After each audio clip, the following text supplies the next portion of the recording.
नमस्कार, बहुत स्वागत है आपका। मैं हूं आपके साथ सुमित शर्मा और बुलेटिन में हम सबसे पहले बात करेंगे सीएम भूपेश बघेल की। चिंतामणि महाराज पर बोले हैं सीएम भूपेश बघेल। कहा है बहुत बातें होती हैं, हवाबाजी होती रहती है, कोई सच्चाई अभी तक दिखाई नहीं दी। अफवाहों पर हमें ध्यान नहीं देना है, बहुत सारे गॉसिप्स चलते रहते हैं। 7.5 लाख आवास की पहली किस्त दी, केंद्र का हिस्सा देने के लिए हमने पत्र लिखा, केंद्र सरकार दे ना दे हम किस्त जारी करेंगे। भारत सरकार ने सर्वे नहीं कराया, आर्थिक सर्वेक्षण होना था, नहीं हुआ, ये कहा है सीएम भूपेश बघेल ने।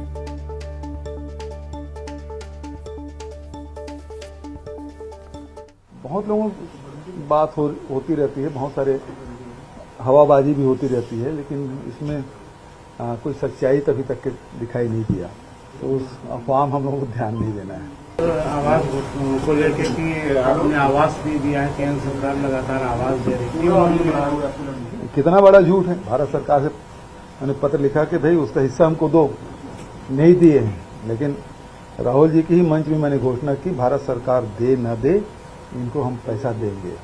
दूसरी बात, भारत सरकार ने सर्वे नहीं कराया, उसके भी पत्र मैंने लिखा। 2021 में होना था, आर्थिक सर्वेक्षण होना था, नहीं हुआ। राज्य सरकार ने 1 अप्रैल को कराया था, उसमें भी 10 लाख लोग पात्रता रखते हैं, तो उन 10 लाख लोगों को भी हम आवाज देंगे। प्रियंका गांधी जी ने घोषणा की। इधर बीजेपी नेताओं के चिंतामणि महाराज से मुलाकात पर डिप्टी सीएम टीएस सिंहदेव ने कहा कि कांग्रेस में सभी के लिए जगह है, टिकट मिले या फिर ना मिले, लेकिन अगर कोई पार्टी छोड़ने का फैसला करता है तो ये उसकी मर्जी है।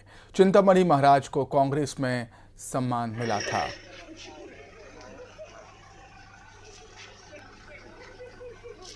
अब वो उनकी इच्छा है। हम लोग तो चाहेंगे कि जो कांग्रेस की नीति रीति से और कांग्रेस पार्टी से विचार से और मन से जुड़े हैं वो कांग्रेस में ही रहें। टिकट तो आज मिलता है, कल नहीं मिलता है, ये प्रक्रिया एक अलग रहती है। कांग्रेस में जगह सबके लिए है, तो पार्टी नहीं छोड़ने का निर्णय अगर लेंगे तो बेहतर रहेगा। हालांकि वो पहले भाजपा में ही थे, भाजपा से कांग्रेस में आए थे, कांग्रेस ने उनके लिए जो बना उतना किया। आज स्थिति अगर दूसरी है तो परिवार इतने जल्दी नहीं छोड़ना चाहिए, उनको विचार करना चाहिए, बाकी उनकी इच्छा। बलरामपुर से बड़ी खबर है, जहां ब्रजमोहन अग्रवाल से मिले हैं चिंतामणि महाराज और ब्रजमोहन अग्रवाल ने प्रस्ताव रखा है बीजेपी में शामिल होने का। चिंतामणि महाराज के सामने उन्होंने प्रस्ताव रखा, अंबिकापुर से चुनाव लड़ने का प्रस्ताव दिया है, लोकसभा चुनाव में सीट देने की बात भी कही है। ब्रजमोहन से मुलाकात कर बोले चिंतामणि महाराज, शर्त मानी जाएगी तब बीजेपी में जाऊंगा, नहीं तो जहां हूं वहीं रहूंगा।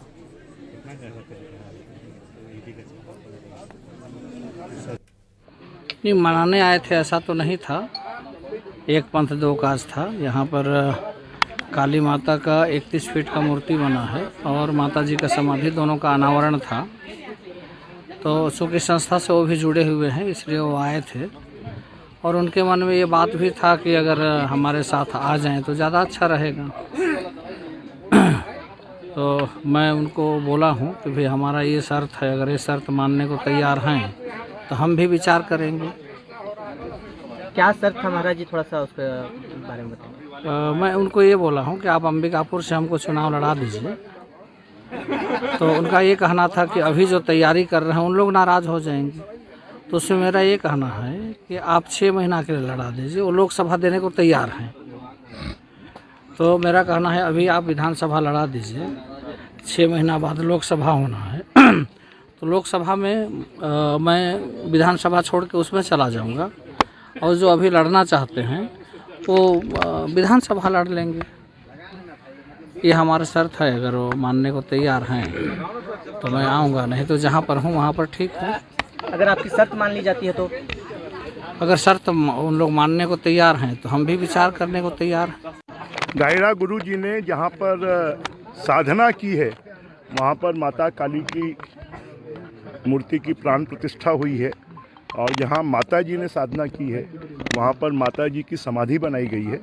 और उस कार्यक्रम में भाग लेने के लिए, क्योंकि सनातन की रक्षा के लिए, हिंदू की रक्षा के लिए और इस पूरे क्षेत्र में एक जागरण का काम गाहिरा गुरु जी ने किया था और आज यहाँ पर एक प्रतिष्ठापूर्ण समारोह हो रहा है उस समारोह में हम भाग लेने आए हैं। चिंतामणि महाराज से आपकी बातचीत हुई अकेले में, क्या बातचीत हुई है और कई अटकलें यहाँ सामने? नहीं, देखिए, चिंतामणि महाराज जी के साथ में जो कुछ हुआ है वो अन्याय हुआ है और वो दुखी हैं। हम उनके दुख में भागीदार बनने आए। न्याय करेंगे? अब न्याय तो कांग्रेस पार्टी में हो है, कांग्रेस पार्टी न्याय करेगी। नहीं, आप न्याय करेंगे? काफी लंबी कांग्रेस पार्टी न्याय करेगी उनके साथ में, और भारतीय जनता पार्टी के विचारों से तो वो पहले से सहमत हैं और आगे भी सहमत होंगे। कब तक शामिल होने के संकेत हैं? अब वो आप उनसे पूछिए। क्या क्या बातचीत हुई बताइए। हमारी बातचीत क्या हुई वो आपको। वहीं जेसीसीजे सुप्रीमो अमित जोगी का बड़ा बयान सामने आया। उन्होंने दूसरे चरण में होने वाले विधानसभा चुनाव में प्रत्याशियों की घोषणा को लेकर बीजेपी कांग्रेस पर निशाना साधा।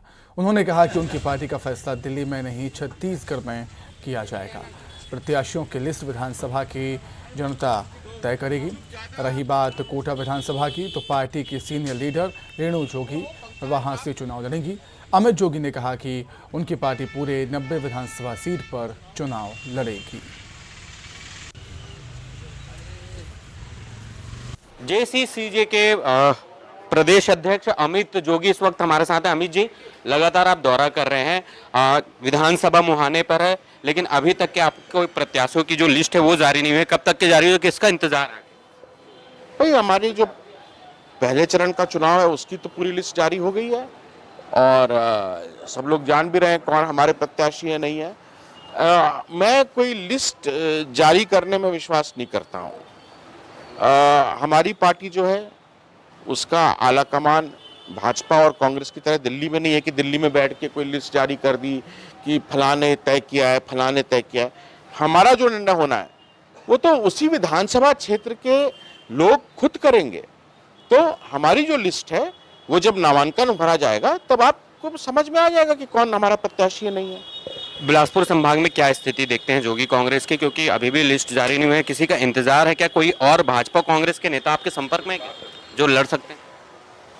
मेरा ये मानना है कि जो भाजपा की और कांग्रेस की प्रत्याशियों की अभी तक सूची आई है, कई अच्छे लोग थे, ईमानदार लोग थे, निष्ठावान लोग थे, उनको नकार दिया गया।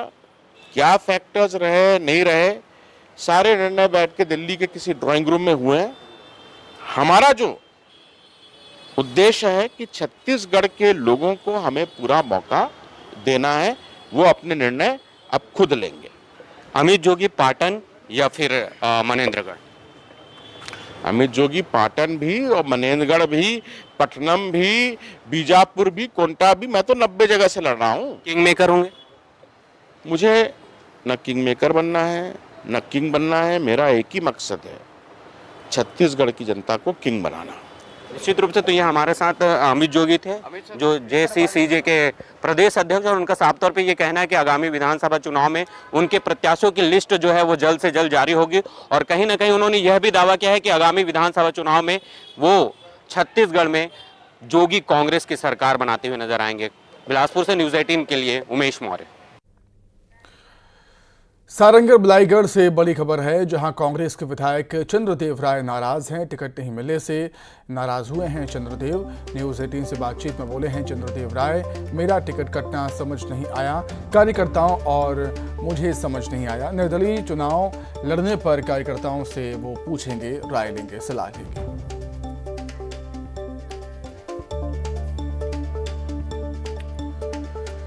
तो टिकट कटने से नाराजगी भी है, विरोध भी हो रहे हैं, प्रदर्शन का दौर भी शुरू हो गया है।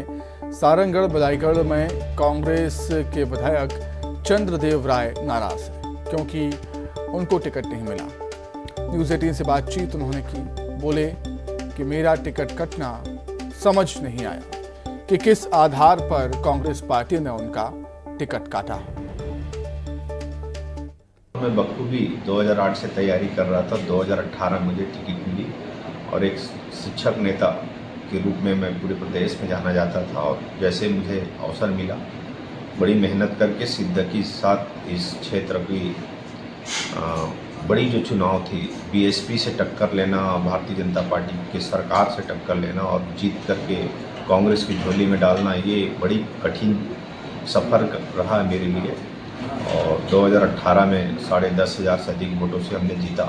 फिर उस लेकिन एकाएक टिकट काट देना, ये न क्षेत्र की जनता को समझ आ रही है, न कार्यकर्ता इस बात को समझ पा रहे हैं, और खुद मैं इस चीज़ को समझ नहीं पाया कि अचानक ऐसा क्या हो गया कि टिकट काट दी। लेकिन फिर भी मैं छत्तीसगढ़ सरकार का आभारी हूँ, माननीय मुख्यमंत्री जी को, उन्होंने कुछ अच्छा सोचा होगा। और जिले की सौगात आपने दी, एक बड़ी सफलता इसे कह सकते हैं, और कई ऐसी योजनाएं आपने अपने विधानसभा में की थी। कहीं ऐसा तो नहीं कि निर्दयी चुनाव लड़ने की तैयारी है? देखिए, अभी तो मैं शांत हूँ। दिल्ली में बीजेपी के केंद्रीय चुनाव मीडिया संयोजक सिद्धार्थ नाथ सिंह ने न्यूज 18 से खास बातचीत में कहा कि छत्तीसगढ़ सरकार ने महादेव सट्टा ऐप के जरिए न सिर्फ लोगों का पैसा लूटा, बल्कि खुद उसके तार सट्टेबाजों से जुड़े हैं।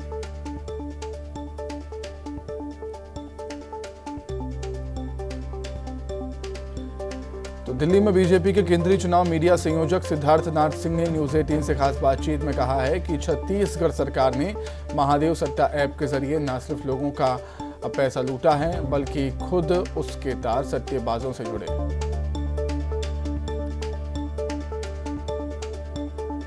प्रवर्तन निदेशालय यानी ईडी ने हाल ही में सामने आए महादेव सट्टेबाजी ऐप केस में चार्जशीट दाखिल कर दिया और इसकी अनुमानित जो कीमत है इस पूरे घोटाले की 6,000 करोड़ रुपए बताई है। इस मामले में अब राजनीति भी तेज हो गई। हमारे साथ भारतीय जनता पार्टी के राष्ट्रीय मीडिया, सोशल मीडिया चुनाव प्रभारी सिद्धार्थ नाथ सिंह जी हैं। सर, बहुत बड़ा घोटाला हुआ, इसके तार कई राज्यों में खुले, अब ये चुनाव में भी शामिल हो गया है। छत्तीसगढ़ की बात करें तो वहां के ही दोनों प्रमोटर हैं जिनको मेन तरीके से नामजद किया है।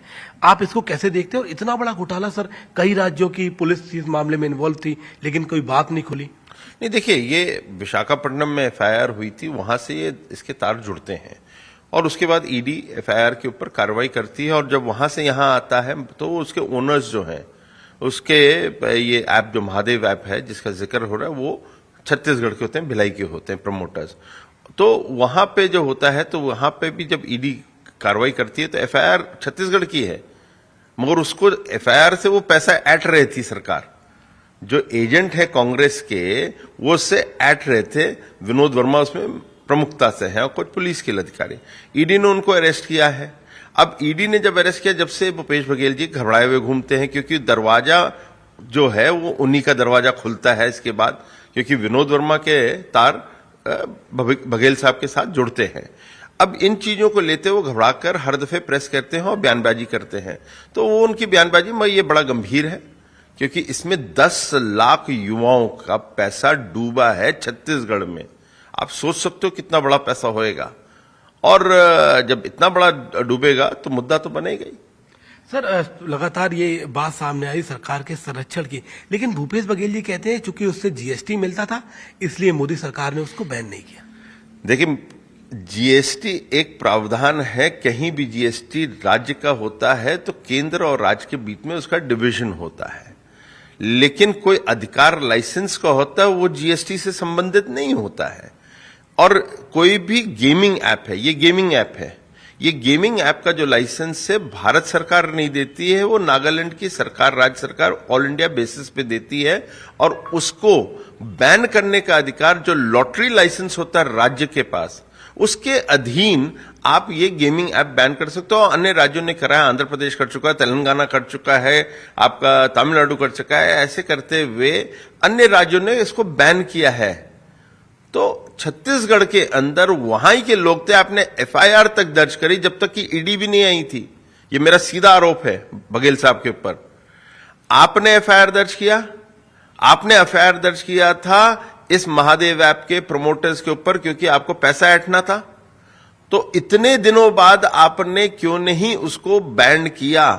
आपने ईडी को आने के पहले आप बैन कर सकते थे, तो आपने बैन क्यों नहीं करा?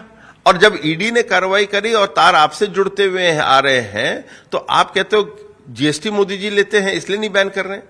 अरे मोदी जी की या केंद्र सरकार के पास वो अधीन ही नहीं है प्रतिबंध करने का, वो तो आपके पास है, आप कर सकते थे, कोई दिक्कत ही नहीं थी। तो आपको जवाब देना चाहिए आपने बैन क्यों नहीं किया। बहुत बहुत धन्यवाद सर, हमसे बात करने के लिए। बड़ा आरोप लगाया है, साफ तौर पर यह कहना है कि जो पहले एफआईआर दर्ज की गई थी उनके जरिए पैसे ऐंठे गए, कोई इस पूरे मामले में कार्रवाई नहीं हुई। अब जब ईडी इस पूरे मामले की जांच कर रही है तो सीधा तार मुख्यमंत्री से जुड़ रहे हैं। यही एक वजह है कि वो अनाप शनाप बयानबाजी कर रहे हैं। कैमरा पर्सन सोनू के साथ शुभम प्रताप सिंह, नेटवर्क 18, नोएडा। तो छत्तीसगढ़ विधानसभा चुनाव की बिसात बिछ गई है। कांग्रेस बीजेपी ने अपनी ज्यादातर उम्मीदवारों के नाम का ऐलान कर दिया है। आज कांग्रेस के उम्मीदवारों का ऐलान हो सकता है, वहीं बीजेपी ने अब तक 86 उम्मीदवारों की घोषणा की है, तो कांग्रेस ने 83 सीटों पर प्रत्याशियों का ऐलान किया है। इस तरह से बीजेपी के 4 और कांग्रेस के 7 सीटों पर उम्मीदवार घोषित होने बाकी हैं।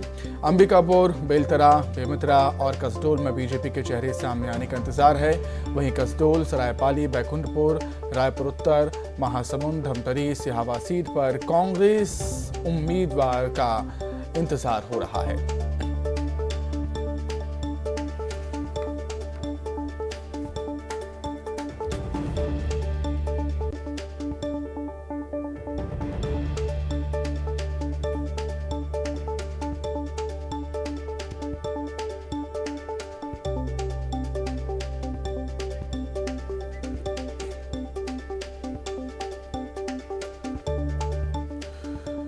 तो छत्तीसगढ़ में चुनावी बिसात बिछ चुकी है। बस कुछ ही सीटों पर प्रत्याशियों के नामों का ऐलान होना बाकी है। जशपुर के पत्थल गांव में शॉर्ट सर्किट से टायर की दुकान में आग लग गई। आग लगने से दुकान के भीतर रखा सामान जलकर खाक हो गया। गनीमत ये रही है कि आग की चपेट में आने से आसपास की दुकान बच गई, कोई बड़ा हादसा नहीं हो पाया।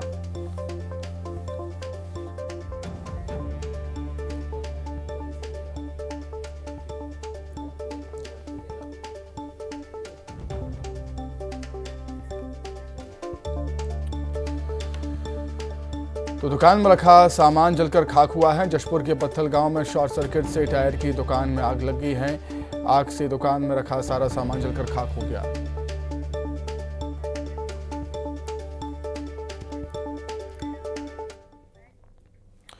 वहीं नरसिंहपुर में दुकान में आग लगी। इलेक्ट्रॉनिक्स की दुकान में आग लगी है। फायर ब्रिगेड की टीम मौके पर पहुंची है। आग बुझाने की कोशिश जारी है। करेली के इलेक्ट्रॉनिक्स सामान की दुकान में आग लगी है। नरसिंहपुर से खबर आपको बता रहे हैं, जहां पर इलेक्ट्रॉनिक्स की दुकान में आग लगी। इलेक्ट्रॉनिक्स के सामान की दुकान में आग लगी है। फायर ब्रिगेड की टीम मौके पर पहुंची हुई है। आग पर काबू पाने का प्रयास जारी है। आग बुझाने की कोशिशें हो रही हैं। हालांकि दुकान में आग कैसे लगी है पता नहीं चल पाया। अधिक जानकारी के लिए हम बातचीत करेंगे। नरसिंहपुर संवाददाता आशीष जैन जुड़े हुए हैं फोन पर। आशीष, क्या कुछ जानकारी, आग को लेकर क्या अपडेट, और आग कैसे लगी ये पता चल पाया क्या? जी समझिए, अभी आग लगने की वजह साफ नहीं हो पाई है, लेकिन जिस तरह से ये दिखाई दे रही है उसे समझ सकते हैं कितना तेज यहाँ विस्फोट हो रहे हैं। लगातार अंदर गाड़ियां खड़ी हुई हैं। गाड़ियों में भी इंजन जो है उनमें से आवाज आ रही है, और उसके बाद जो निकालने का काम है, फायर ब्रिगेड की टीमें पहुंचने में थोड़ी सी देरी जरूर हुई है। जेसीबी मशीन है, राहत का काम कर रहे हैं लोग। जो शहर के जो लोग हैं उन्होंने भी बड़ा साथ दिया है और सामान को निकाला है, लेकिन पिछले 1 घंटे से ये आग लगातार चल रही है और उस पर काबू नहीं पाया सका अभी तक। बिल्कुल। और क्या कुछ जानकारी है, क्या आसपास की दुकानों को भी चपेट में लिया है आशीष इस आग ने? जी समझिए, बिल्कुल ये करेली का रिहायशी इलाका है। मालपाई नगर से लगा हुआ रिहायशी इलाका है। यहाँ ये गोदाम थी पूरी इलेक्ट्रॉनिक्स आइटम की, जिसमें फ्रिज, कूलर, टीवी और अन्य एसी सभी प्रकार के भौतिक संसाधन के साधन थे। आग लगने की वजह पता नहीं चल पाई है, क्योंकि आज रविवार का दिन था, शोरूम बंद था। कैसे आग लगी है संभवतः बताया जा रहा है कि शॉर्ट सर्किट हुआ होगा, लेकिन जिस तरह से अंदर गाड़ियां खड़ी थी, इनके मालवाहक गाड़ियां खड़ी थी, सब जल गए हैं। सभी में अभी देख रहे हैं बहुत बड़ी तादाद में यहाँ पे जनता भी है और लगातार विस्फोट की आवाज आ रही है। तो फिलहाल ये कह सकते हैं कि आग पे यदि काबू पा लिया गया तो आसपास के जो इलाके उन्हें सुरक्षित किया जा सकेगा, और लोग भी, आसपास के लोग, सारे जो ग्रामीण हैं यहाँ के लोग हैं, वो पूरी मदद कर रहे हैं कि आग बढ़े ना। और फायर ब्रिगेड नरसिंहपुर से भी बुलाई गई है, करेली की फायर ब्रिगेड भी यहाँ काम कर रही है। तो आग बुझाने का काम किया जा रहा है और उम्मीद कर सकते हैं कि आधे पौन घंटे में आग पर काबू पा लिया जाएगा। ठीक है आशीष, बहुत शुक्रिया तमाम बातचीत के लिए, बहुत धन्यवाद आपका।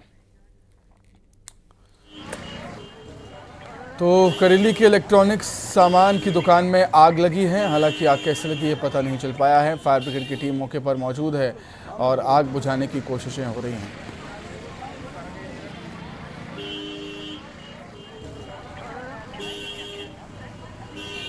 धुएं का काला गुबार आपको आसमान में उड़ता हुआ नजर आ रहा होगा। हालांकि आग लगने से दुकान में रखा सामान जलकर खाक हुआ है, काफ़ी नुकसान हुआ है दुकानदार का और आग बुझाने की कोशिशें हो रही हैं। फायर ब्रिगेड की टीम मौके पर मौजूद है और जो स्थानीय लोग हैं वो भी आग बुझाने की कोशिश कर रहे हैं और एक कार में भी आग लगी। आप तस्वीरें देख सकते हैं किस तरीके से जो आग है उसने एक कार को भी अपने चपेट में ले लिया था और कार पूरी तरह जलकर खाक हो चुकी है। ये तस्वीरें देखिए किस तरीके से क्रेन की मदद से, बुलडोजर की मदद से कार को खींचा गया, वहाँ से हटाया गया और आग बुझाई गई है।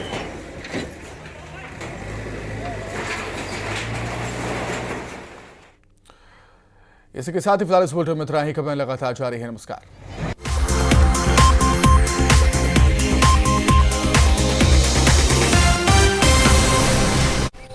आए 1 करोड़ से